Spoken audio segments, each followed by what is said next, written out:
Hi, it's Mr. Anderson. Welcome I to don't Biology know. Essentials Isn't video it great having 47. you This over is to on trust me here ecosystems. and And your we happen to delicious live meal next to one of the here? most famous Having you over ecosystems and on the just planet, and that's the greater what? I'm Yellowstone not really out ecosystem. here. So we That's live not okay. right You here in Bozeman, understand? which I'm is not about really 60 out. miles Oh north my as a crow goodness, look flies from here. Yellowstone National No, Park. you And don't. so when we're talking Please about don't leave me alone ecosystems, we with her. should figure Not out to where in worry. ecology, what Not to level we're worry. at. So I'm not remember, sure of him. Babekpo I'm not is sure of him biosphere, here. biome, I ecosystem, thought the community, kid population, here wanted organism. help. And so basically, Yeah, what is an I don't. ecosystem? But An don't ecosystem is worry. going to Was her be just have her all a of the while biotic yesterday. and Gotta abiotic go. characteristics in an You area. real And so celebrity Yellowstone Park special. was founded in Now, 1872, and it the was kids mostly up there are founded to playing in protect their these I'm geothermal going by features. last. And so, I'm winning this if second we, view. what is most famous would probably be Right here. Old Faithful, which is about right here. What? But Yellowstone is situated on this Everyone in a charter giant for Yellowstone the class. caldera, which is kind of like that. And so when they established Yellowstone Park, they established it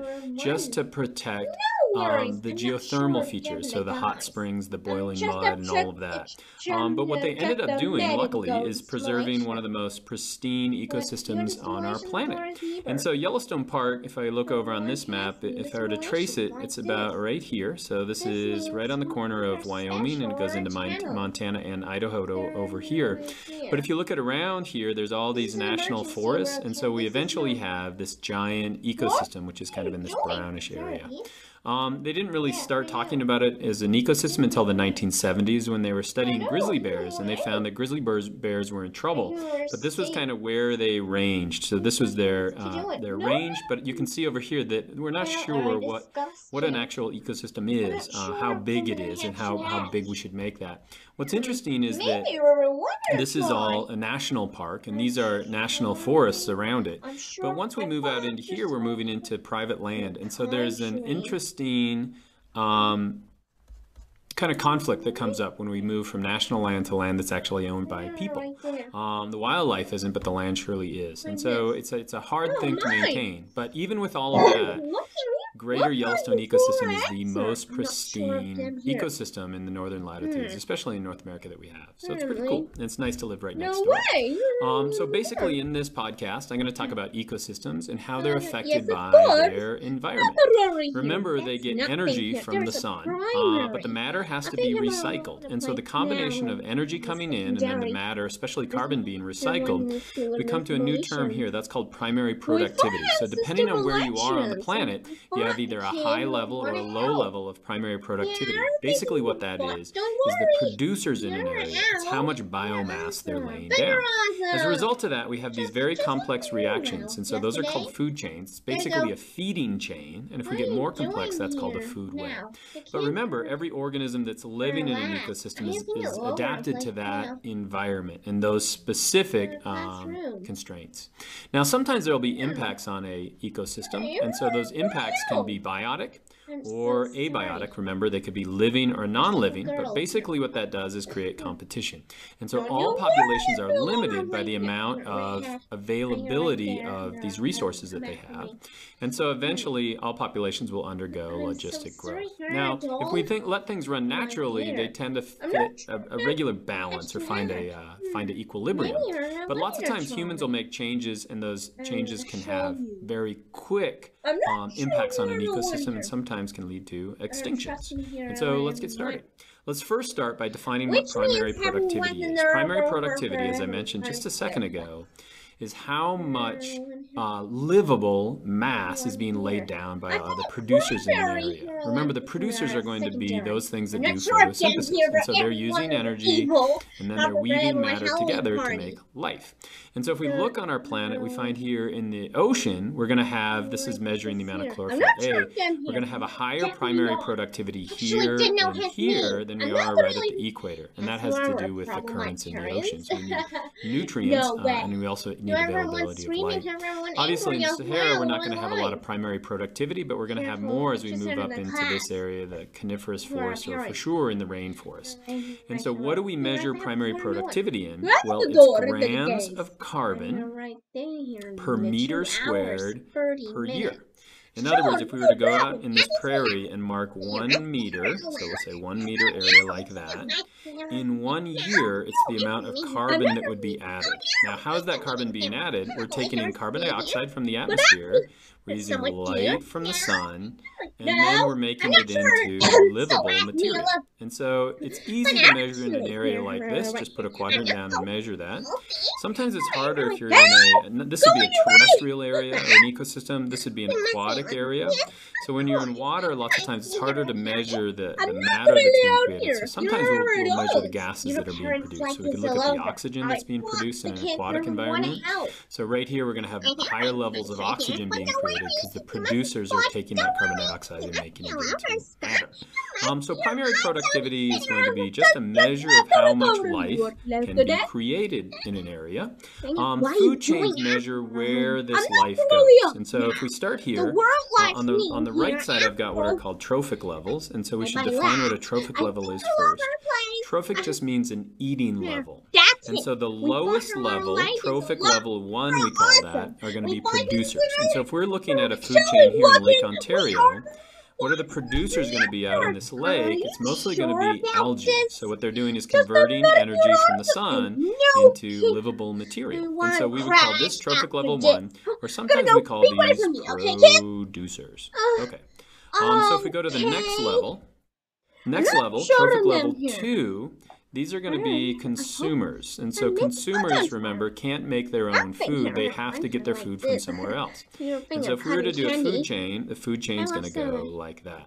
Now the arrow, you should get used to. The arrow is always going to go from what's eaten to what eats it. And the way I remember this is if you look at the head of the arrow, it's like the mouth. So it's like the mouth of Pac-Man. And so whatever is eating is going to be on this side of the arrow, and whatever is eaten is going to be on that side of the arrow. So now we go to the third level. Third level is going to be, we call these second level consumers. Those are going to feed on these organisms. So algae is eaten by amphipods, which are a little crustacean. Those are fed on by rainbow smelt. And then if we were to go one more level, then we get to the level of Chinook salmon. So this would be the fourth trophic level, or we call this a first, second, third level consumer. Now this is a food chain. Food chains are linear. They go from what's eaten to what eats it to what eats that to what eats that. So it just goes in one direction. But you can imagine that there's a lot more food chains in Lake Ontario than the one that I've just drawn here. And so if we were to add the other food chains, now we get what's called a food web. A food web is going to show all the connections, not only this one to amphipods, to rainbow smelt, to Chinook salmon, which I think were actually introduced into Lake Ontario, but it's also going to show the flow of perch to walleye. It's going to show all these interactions. And in any ecosystem, this is a fairly simple food web. It's just showing the major ones. Obviously, if we were to include all the different types of algae, this would be a massive food web. And so in an ecosystem, there's all these connections between the organisms, and it's pretty detailed. Now, each of those have adaptations that allow them to live where they are. In other words, the green algae are adapted to this kind of an environment. Okay.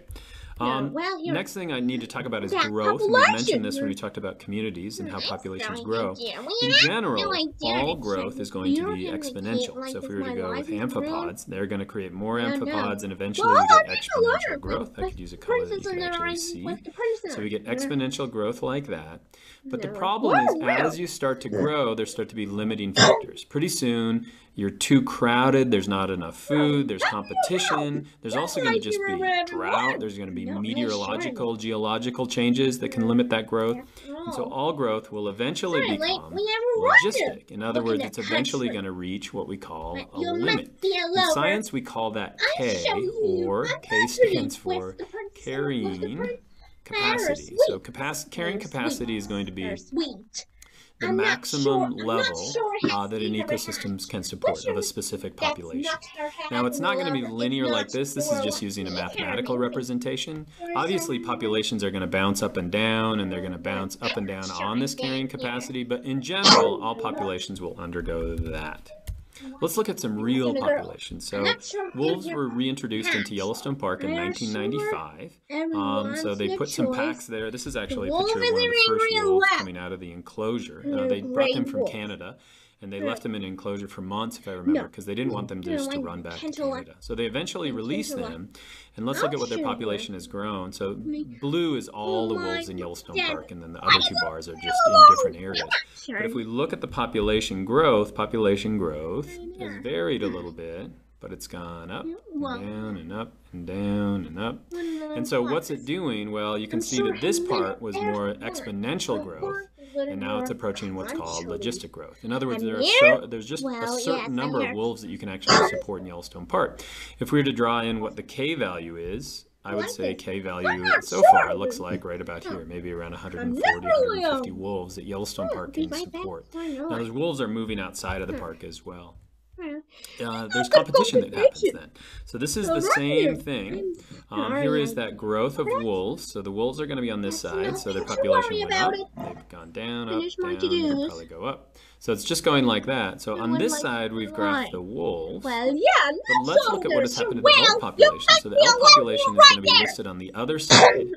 Something like 87% of what wolves eat are elk. So these two are linked together. They eat bison, they eat moose, they eat a lot of different things. But in general, they're mostly eating elk. And so if we look at what's happened to the elk population during this time, the elk population started at around, this is in the northern area of Yellowstone Park, started around 16,000, but it steadily dropped off. Okay, so now it's down to, who knows, 5,000 elk maybe in 2011. So what pressure is that going to put on wolves? Well, now there's not a lot of food to eat. And so the wolf population is going to drop off.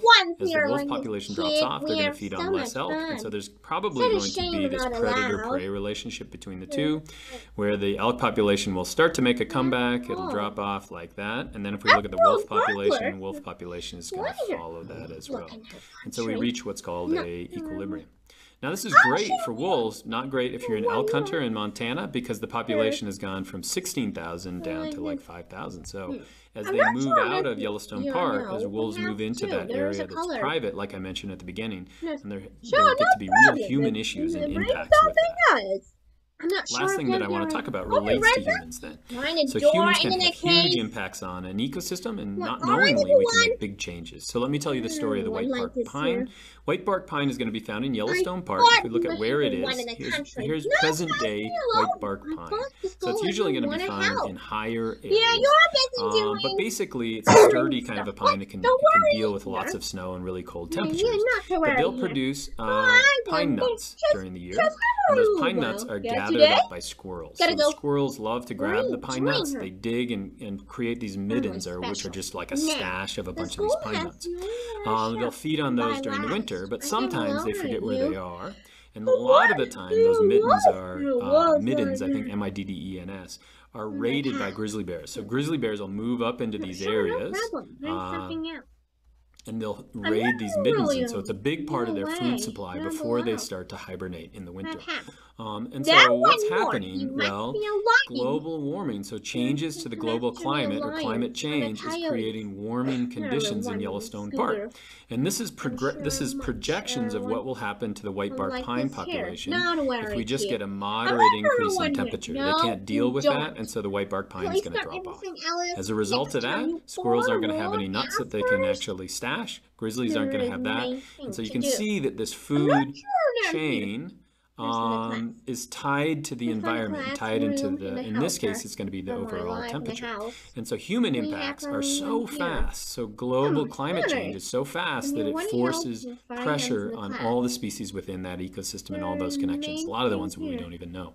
And so that's ecosystems. They're really delicate. They also have feedback loops that can maintain that equilibrium. But I hope that's helpful.